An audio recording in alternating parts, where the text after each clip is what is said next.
राहुल, मैं अभी क्या कर रहा हूँ कि मतलब मैं कोशिश ये कर रहा हूँ कि लोगों की जर्नी देख सकूँ, ताकि उन्हें लोगों को बता सकूँ कि जो ऑर्गेनिक शुरू करना चाहते हैं और पूरी सप्लाई चेन हम समझ सकें कि किस तरीके से लोग ऑर्गेनिक को उगा सकते हैं और मार्केट कर सकते हैं और उसका कंज्यूमर तक लेके जा सकते हैं। ट्रेड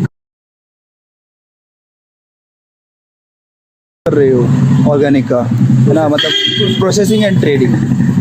तो आपको लगता है कि मार्केट में स्कोप है ऑर्गेनिक का, या किस तरीके से है, मतलब क्वांटम क्या है, थोड़ा कुछ इसको ये पर आइडिया दो। मार्केट का ये है कि डोमेस्टिक मार्केट में अगर अपन बात करें तो वॉल्यूम वाइज बहुत ज़्यादा नहीं है डेफिनेटली, बट बहुत ज़्यादा नहीं है। अगर आप बात करें 130-135 करोड़ की अगर पॉपुलेशन है तो उसमें मुश्किल से 30 या 10 करोड़ तक लोगों के नाम में बात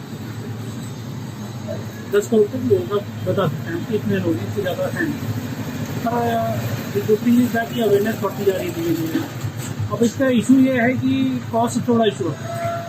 जो भी अगर परचेस करना चाहता है वो ये सोचता है कि इतना एक्सपेंसिव चीज़ क्यों करेंगे। कॉस्ट इसलिए बढ़ती है क्योंकि यील्ड कम होती है। बहुत सारे लोग इस चीज़ को एक्सेप्ट नहीं करते हैं, बट फैक्ट है कि यील्ड कम आती है ऑर्गेनिक। जैसे हम लोग हमारे फार्म पे भी, हमारे भी फार्म्स हैं, तो फार्म पे भी अगर हम एक गेहूँ लगाते हैं, अगर हम बंसी गेहूँ की बात करें तो मुश्किल से 1 एकड़ पे 10 से 12 कुंटल, सरबती जो है 15 से 16 कुंटल। वही अगर आप नॉन ऑर्गेनिक में देखें तो 18 से लेकर 25 कुंटल तक आ जाता है वो 1 एकड़ से। तो किसान ये प्लस जो सर्टिफिकेशन का खर्चा होता है उसको कंपनसेट करने के लिए यार, जैसे आपने गेहूं की बात करी है, तो जैसे अभी मैं कौशिक जी हैं जो यहाँ पे है ना, तो उनका एक वीडियो देख रहा था, तो उसमें था कि ICAR ने उन्हें कुछ बीज कह के दिए हैं। उसमें बताया कि 80 क्विंटल पर हेक्टेयर के करीब का उन्होंने कह के दिया है। 80 क्विंटल पर हेक्टेयर का मतलब हो गया कि लगभग 30 के करीब मान लो, 25 से 30 के करीब मान लो, लेकिन वो दावा कर रहे हैं कि मेरा 100 क्विंटल पर हेक्टेयर के करीब आएगा। प्रेसिडेंट अवार्ड मिला इस चीज पे। हाँ, तो वो क्या फिर वो किस तरीके से आ रहा है, क्योंकि वो भी क्लेम कर रहे हैं कि वो ऑर्गेनिक है। हाँ, ये ऑर्गेनिक है, नो डाउट। पर क्या ऑर्गेनिक में भी दो चीजें चल रही है। एक तो जो जैसे सर ने जो लगाया होगा वो या तो रिसर्च बेस्ड वीट होगा या हाइब्रिड वेराइटी होगी। हम लोग मेनली देसी वेराइटीज देसी वेराइटीज का आपको इतना ही यील्ड मिलेगा, पर इसके जो है आपके हेल्थ रिलेटेड बेनिफिट्स ज्यादा है। हाँ, देसी वेराइटी पेस्ट रेजिस्टेंट रहती हैं, बट अगर आप उनको स्टोरेज वगैरह करते हैं तो you have to be cautious about that कि इसमें पेस्ट अटैक्स हो जाते हैं स्टोरेज के बाद मतलब। लेकिन अगर वो फसल में है तो वो फिर फसल में रेजिस्टेंट है, बिल्कुल रेजिस्टेंट रहता है। कभी आज तक हमारे खेत पे इल्ली तक भी नहीं हुई है आपके। अच्छा, देसी वैरायटी में। राहुल, आप थोड़ा मार्केट के बारे में बता रहे थे, ऑर्गेनिक मार्केट का, है ना। मार्केट में कि स्टोर्स जो हैं दे आर मशरूमिंग नाउ। काफी सारे स्टोर्स आ रहे हैं। Good thing is that they are directly purchasing from the farmer से डायरेक्ट परचेस करते हैं। तो हम लोग ने हमारा एक जो मॉडल बना रखा है वो इंस्टेड ऑफ डायरेक्टली हम लोग कंज्यूमर्स को देने के इन स्टोर्स को टारगेट है। तो हमारा मतलब गुड थिंग इज दैट कि आपको मार्केट बहुत ज्यादा एक ही कंज्यूमर को अभी अवेयर नहीं करना पड़ता। It is like just fingers of your hand. आपको पता है कि ये सारे स्टोर्स हैं, ये अवेयरनेस का काम भी करते हैं और उन कंज्यूमर्स को आप इन स्टोर्स के थ्रू टैग कर सकते हैं। हम लोग फार्मर से पीछे परचेस करते हैं, उस मटीरियल को प्रोसेस करते हैं, ग्रेड करते हैं, एडिबल क्वालिटी का बनाते हैं और फिर इन स्टोर्स को प्रोवाइड करवा देते हैं व्हाइट लेबल पे। ओके, तो basically what you are doing is कि जो इन बिटवीन लॉजिस्टिक्स है या जो इन बिटवीन सप्लाई चेन है वो आप पूरा हैंडल और मेंटेन कर रहे हो। तो फार्मर्स का ग्रुप आपने बनाया हुआ है। अब फार्मर इसलिए बेचने में इंटरेस्टेड रहते हैं क्योंकि देखिए अभी फिलहाल अगर गवर्नमेंटल या इंस्टीट्यूशनलाइज्ड सेटअप की बात करें तो फार्मर के पास हमेशा दो ही ऑप्शन होते हैं, या तो मंडी में जाके बेच सकता है या गवर्नमेंट सोसाइटी में। ऑर्गेनिक में भी ऑर्गेनिक मंडी नहीं है और ऑर्गेनिक सोसाइटी भी नहीं है, जस्ट बेचने के दो ही ऑप्शन है आपके पास। अब अगर इसमें अगर बात करें हम गवर्नमेंट सोसाइटी की तो उसमें भी एक इशू है। उसमें ये होता है कि हर साल जब गवर्नमेंट प्रोक्योरमेंट के लिए प्लान निकालती है, MSP को निकालती है, पूरे इंडिया में फेमस MSP है, अच्छी बात है ये वो, और उसके साथ में उसकी कुछ निटी-ग्रिटीज होती है जो हम लोग ने जब स्टडी की थी तब वो चीज़ जानी। जैसे अगर मेरे फार्म से अगर मैं मूंग बेचना चाहता हूँ जो प्रोड्यूस हुआ गवर्नमेंट को, तो गवर्नमेंट डिसाइड करती है कि पर एकड़ वो कितना मूंग खरीदेगी एक फार्मर। बचा हुआ आपका प्रोडक्शन आपको ले जाकर मंडी में ही अल्टीमेटली बेचना पड़ेगा and that will be sold below MSP। अच्छा, ये MSP का ये रूल है। MSP का ये इशू है कि गवर्नमेंट कितना प्रिपेयर करेगी गवर्नमेंट डिसाइड करती है। तो उसमें भी फिर उसके बाद में क्वालिटी के इश्यूज आते हैं। आप जो है उसको मटेरियल पूरा साफ करके भी ले जाएंगे तो वहाँ पे आपका एक मंडी इंस्पेक्टर बैठता है, सॉरी आपका एक सोसाइटी में इंस्पेक्टर बैठता है जो आपका जो क्वालिटी है वो देखता है और एक्सेप्ट करना नहीं करना इसके डिस्कशन पर रहता है। तो फार्मर जो है उस तरीके से पिस जाता है। उसमें भी कोई इंस्टीट्यूशनलाइज सेटअप नहीं, ये करप्शन का एक तरीका है। उसके पास पूरा डिस्क्रिप्शन रहता है। अगर वो मना कर रहा है तो he should be binded that he should be writing there why he is not accepting that particular thing. Okay, लेकिन ऐसा कुछ है नहीं। कुछ भी नहीं है, वो अपने उस पर मना कर देता है। किसान अनपढ़ होते हैं बेचारे, पढ़े लिखे नहीं होते, अपना मटेरियल उठा के ले जाते हैं और बहुत सस्ते दामों में मंडी पे बेच देते हैं, या फिर 500,000 रुपये 2,000 रुपये की घूस के लाते हैं। अच्छा राहुल, एक चीज़ और बताओ, हमने मार्केट का पूछ लिया, हमने सप्लाई चेन देख ली, जो भी मतलब थोड़ा बहुत है, तो थोड़ा अपनी जर्नी के बारे में बताओ कि मतलब जैसे जहाँ तक मुझे पता है कि 2007 में इंजीनियरिंग करने के बाद आप एक टेक कंपनी में थे, सॉफ्टवेयर इंजीनियर, कोडिंग वगैरह पैशन था, तो ये जर्नी थोड़ा बताओ कि और इसमें कि यहाँ से यहाँ लेकर यहाँ तक कैसे ऑर्गेनिक में कैसे फेलियर क्या हुए हैं, क्योंकि फेलियर के बारे में भी बात करना होता है, इम्पोर्टेंट इतना सक्सेस के बारे में बात करना है। नहीं, एक्चुअली क्या है, पहले तो कोडिंग के लिए कोई पैशन नहीं। अच्छा, इट वाज जस्ट कि life was driving me and I was a PM rider. Okay, और चले जा रहे थे जहाँ जा रही थी चीज़ें। फिर धीरे धीरे रियलाइज़ किया कि this is not I want, कि एक रोज़ सुबह 9 से शाम के 6 तक का जॉब हो, आप जाके कंप्यूटर के सामने बैठ जाए, एक लिमिटेड सोशल लाइफ हो, इससे ज़्यादा मतलब I just want to go out and interact with the people, लोगों को जाने पहचाने।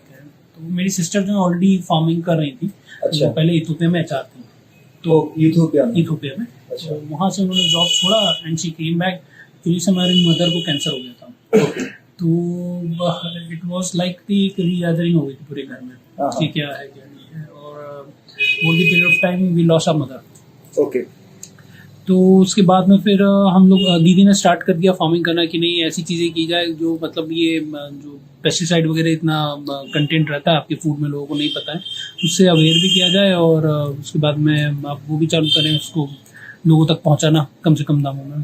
फिर मैं भी अपना जॉब कर रहा था, कुछ टाइम बाद में फिर फादर अकेले हो गए थे घर पे, तो मैं अपना जॉब छोड़ के आ गया। Then I started my business from here itself, और आज मतलब अगर लगभग देखा जाए तो डायरेक्टली इनडायरेक्टली 400 फार्मर्स जुड़ गए हैं मेरे से आपके साथ across India. Okay, mainly Maharashtra, Madhya Pradesh और राजस्थान, ये 3 मेन स्टेट्स हैं। अच्छा, तो मतलब बाकी स्टेट्स में ऑर्गेनिक फार्मिंग पे इतना जोर नहीं है या क्या? फार्मिंग पे जोर वाला इशू नहीं है, फार्मिंग हो रही है वहाँ पे, अच्छा, अच्छी खासी बड़े स्केल पे हो रही है, बट बात यह है कि वहाँ से यहाँ तक का जो लॉजिस्टिक कॉस्ट होता है या खर्चा जो होता है, वहाँ से मटेरियल यहाँ तक आते आते इनकॉम्पिटिटिव। ओके, तो कितना मतलब कितना आपको लग रहा है कि जैसे आप एक इंडिविजुअल ट्रेडर हो जी, मतलब बेसिकली सप्लाई चेन आप पूरी देख रहे हो, तो कितना आपको लग रहा है कि आपका मतलब अगर मैं रेवेन्यू टर्म्स में बात करूं, मतलब क्रूड टर्म्स में बात करूं, कि तो किस तरीके से है? देखिए, हमने ना एक मॉडल में ये चीज़ मतलब पैनिक होने की बजाय ये चीज़ दिमाग से निकाल दी कि हम रेवेन्यू कितना जनरेट करें।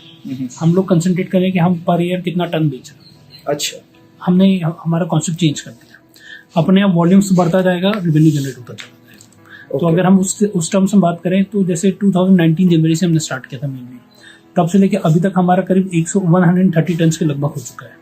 जनवरी 2019 में शुरू किया था आपने? हाँ, तब से तो मोटा मोटा 1 साल हुआ है अभी। 1 साल लगभग मोटा मोटा बात करें तो 130 टन के लगभग मटेरियल निकल चुका है। ओके जी, 130 टन मटेरियल मतलब इंक्लूडिंग गेहूं, चावल वगैरह, पल्सेस एंड ऑल, खांड सारी वगैरह, ऑयल। पहले भी हम बात कर रहे थे कि स्ट्रगल के बारे में भी बात करना थोड़ा जरूरी है, तो थोड़ा ये बताओ, जो आपने डिसाइड कर लिया कि आप अब यहाँ जा रहे हो, तो जैसे हर एक बिजनेस में अप्स एंड डाउन्स होते हैं, आई एम श्योर कि आपको भी अप्स एंड डाउन्स का सामना करना पड़ा होगा, तो अब जैसे आप अब ये बीच में सप्लाई चेन जो मैनेज कर रहे हैं, तो इसमें किस तरीके के आपके पास चैलेंजेस आए, और इमोशनल और मार्केट के जो चैलेंजेस हैं वो सारे के सारे मेरे को थोड़ा आप बताइए, और थोड़ा सा ये भी बताइएगा आपने किस तरीके से उन्हें कोप अप किया, और मतलब एक ही बार में वो चैलेंजेस खत्म हो गए या उनके लिए आपको मतलब बार बार एफर्ट्स करना पड़ा या क्या रहा? देखिए, चैलेंजेस तो एवर कमिंग चीज है, कभी खत्म नहीं होते हैं। दूसरा, struggle very familiar word with us now. Starting में जब हमने स्टार्ट किया था, मतलब बिल्कुल ही बेसिक लेवल से जब हमने स्टार्ट किया था, तो हमारे पास में कैपिटल का सबसे बड़ा इशू था कि कैसे इसको काम करें, कैसे इसको डिप्लॉय करें, कैसे चेन बनाएं। तो स्टडी करने में जब हम लोग ने स्टार्ट किया, तो सबसे बड़ा जो फार्मर के सामने इशू आता है कि अपना सेल कहाँ पे बेचें, और एक रीसेलर के सामने इशू आता है, और जो रीसेलर के सामने इशू आता है वो इशू ये रहता है कि कैसे कंज्यूमर को अवेयर करें कि आपको ये चीजें खानी चाहिए। तो उधर फार्मर से लेके मटेरियल प्रोसेस करके कंज्यूमर तक भेजना, इसमें बहुत सारे इश्यूज आते हैं। सबसे पहला तो एक फार्मर को कन्विंस करना कि आप जो कन्वेंशनल खेती कर रहे हो वो छोड़ के आप ऑर्गेनिक खेती करें, वो उसको कन्विंस करना बहुत मुश्किल होता है। एक वाक्य बताता हूँ मैं आपको। हम लोग एक बार एक रास्ते से जा रहे थे, हमारे खेत के पास में ही, हमने बंदे को रुक के बोला कि आप, उसने टमाटर की खेती कर रहा था। खेत कहाँ है आपके?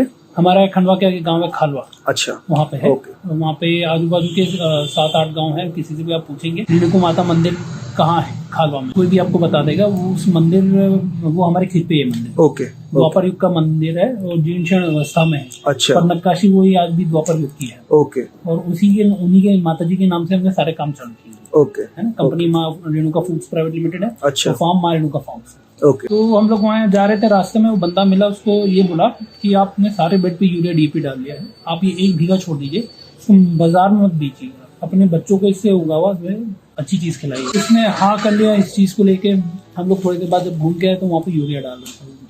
तो वहाँ पे जो सबसे बड़ा फैक्टर समझ में आया है किसान के लिए, वो ये है कि एक तो जो डर्रा चले आ रहा है उससे हटके करने में बहुत मुश्किल होती है उसको, वो नहीं चाहता। दूसरा, मैक्सिमम फार्मर्स जो हम लोग ने स्टडी किया है, they always calculate everything in terms of production, कि जितना ज्यादा प्रोडक्शन उतना ज्यादा पैसा। वो नहीं सोचते कि अगर कम प्रोडक्शन भी आया है और उसके अगर आपको रेट्स हाई मिल रहे हैं तो आपको जो है हो सकता है कि ओवरऑल रेवेन्यू साल भर का आपका जो भी जनरेट हो रहा है वो आपके नॉन ऑर्गेनिक से भी ज्यादा हो जाए। तो रेट्स हाई मिलते हैं वैसे फार्मर्स को? हम लोग जो देते हैं, जो भी आपका एमएसपी रहता है या मंडी रेट रहता है, उससे 30% हाइक करके 30% हाई पे देते हैं, 30% का इंक्रीमेंट देते हैं, क्योंकि वर्स्ट के सिनारियो में भी आपका 30% से नीचे प्रोडक्शन नहीं होता। और मतलब थोड़ा सा और बताओ कि मतलब जब शुरू किया था तो हाँ, क्या फिर उसमें इश्यूज तो बहुत सारे हैं। फार्मर्स ढूंढना, फिर जेन्युइनली कर रहे हैं या नहीं वो ढूंढना। फिर उसके बाद फार्मर्स की हमने फार्म विजिट्स भी करना स्टार्ट किए। फिर बहुत सारे अच्छे लोग नेटवर्क में मिलते चले गए। कैपिटल वाला इशू भी ओवरकम हो गया थोड़े टाइम में, क्योंकि लोगों के साथ में बॉन्डिंग बढ़ी, विश्वास बढ़ा, तो पीछे से हम भी क्रेडिट ले पाए, आगे भी हम लोग क्रेडिट दे पाए। तो आज हम लोग जो ऐसा मॉडल बना रखा है कि हमको पता है हम लोग ने क्या क्या स्ट्रगल किया है। तो अगर एक रीसेलर मेरे पास 2 किलो भी लेने आता है तो हम उसको मना नहीं करते, हम उसको बल्क के रेट्स पे देते हैं, सबके लिए एक ही रेट आता है। ओके। ताकि वो रीसेल करे। ओके। और कंज्यूमर प्राइसेस डेफिनेटली अलग हैं, पर कंज्यूमर्स पर भी हम इतना नहीं ध्यान दे रहे हैं। पर देखिए, इसमें आपको समझना पड़ेगा सर्टिफिकेशन की महत्वता क्यों है। बहुत सारे किसान जो अगेंस्ट होते हैं सर्टिफिकेशन के, क्योंकि बहुत कॉम्प्लेक्स है।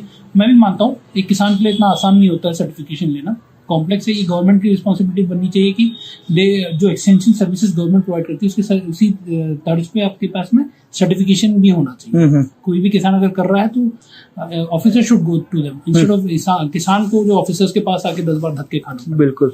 तो वो एक फैक्टर है। इसके बारे में बात कर रहे थे। हाँ, तो ट्रस्ट फैक्टर में ऐसा है कि वही मैं सर्टिफिकेशन की बात कर रहा था कि सर्टिफिकेशन ऐसा नहीं होता है कि एक सील और साइन करके दे दिया। सर्टिफिकेशन में बेसिकली क्या होता है कि आपके फार्म के ऑडिट्स होते हैं। ओके। ठीक है, एक ऑडिट होता है आपका जब आप सोइंग करते हैं, दूसरा ऑडिट होता है जब आप हार्वेस्टिंग करते हैं। ऑडिटर आपके खेत पे आता है, जब सोइंग करते हैं तब मिट्टी और पानी के सैंपल ले जाता है, उनके लैब रिपोर्ट्स होते हैं, लैब में चेक होती है, उसकी रिपोर्ट जनरेट होती है। उसके बाद फिर आपका जब प्रोडक्ट निकलता है तो आके फिर उसको पूरा स्टॉक बना के जाता है, और उस स्टॉक को जब वो अप्रूव करता है ऑनलाइन, ट्रेसनेट करके एक वेबसाइट है एपीडा की, उस पर डाला जाता है। जब वो अप्रूव करता है तो सर्टिफाइंग बॉडी मतलब वो ऑडिटर सर्टिफाइंग बॉडी को भेजता है, जिससे वो एफिलिएटेड होता है। सर्टिफाइंग बॉडी फिर वो एपीडा को भेजती है, एपीडा उसको अप्रूव करती है, और अप्रूव करने के बाद में आपका सर्टिफिकेट जनरेट होता है, जिसको हम स्कोप सर्टिफिकेट। ओके। उस स्कोप सर्टिफिकेट पे लिखा होता है एक किसान के इस चीज का इतना प्रोडक्शन हुआ है। ओके। और ये चीज ऑर्गेनिक है। अब वही चीज जब आगे जाती है, जैसे मैं अगर उसको लेके और सपोज किसी जेड पर्सन को बेच रहा हूँ, जेड पर्सन उसको ब्रांडिंग करके वो मटेरियल बेच रहा है, तो उस पर अब क्या है, गवर्नमेंट ने ऐसा कर दिया है कि you have to give a batch code. Batch code government generator code. तो आप अगर कंज्यूमर उसको खा रहे हैं तो आप एपीडा की वेबसाइट पे जाके वो बैच कोड डालेंगे तो आपको पता चल जाएगा कि वो कहाँ से जनरेट हो या कहाँ पे उसका पैदावार हुई इस पर्टिकुलर अनाज की। इसलिए उन्होंने इस चीज को नाम दिया ट्रेसेबिलिटी। पोर्टल को नाम दिया traceability. You will be able to trace from where it has been generated.